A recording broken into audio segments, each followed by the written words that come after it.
Hello and welcome back to our freeCodeCamp's regular expressions course. This is Find More Than the First Match. So far, you have only been able to extract or search a pattern once. Our example, let test string be assigned repeat, repeat, repeat. Then we have let our regex be assigned repeat. Test string dot match our regex would return repeat. We just learned dot match. If you haven't seen that, go ahead and check that video out. But basically, that's all we've learned so far, is how to return or check whether a pattern exists. To search or extract a pattern more than once, you can use the G flag. Let repeat regex be assigned repeat and then G. Test string dot match repeat regex would return repeat, repeat, repeat.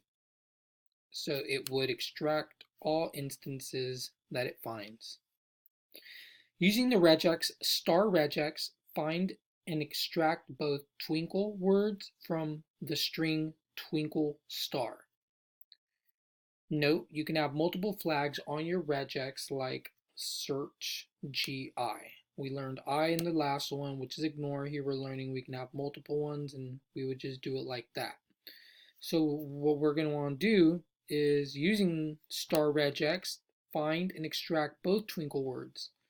Twinkle, twinkle, both there. We want to change this line for both of these.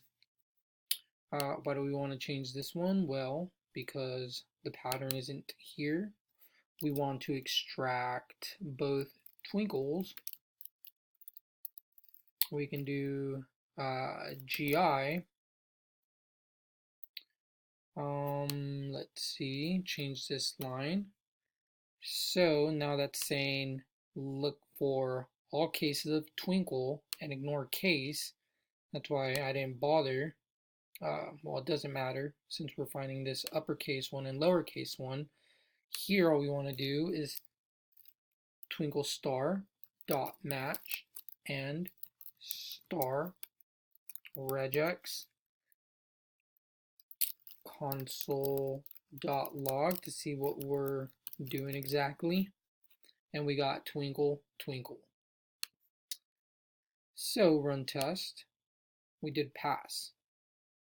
So what we're learning here is another flag, the G flag. I'm not sure exactly what G could be. I know other times that I've seen it, it's like global. So it's finding repeat globally. I don't know, it doesn't really make sense. But anyways, you get the picture.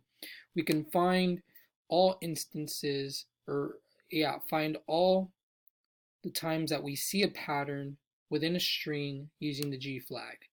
We also used I flag, which we learned in previous lessons, in the last lesson actually. We combined them and we were able to grab each time that that pattern was found, regardless of case. As long as you're getting that, you guys are getting this lesson, and I'll see you in the next one.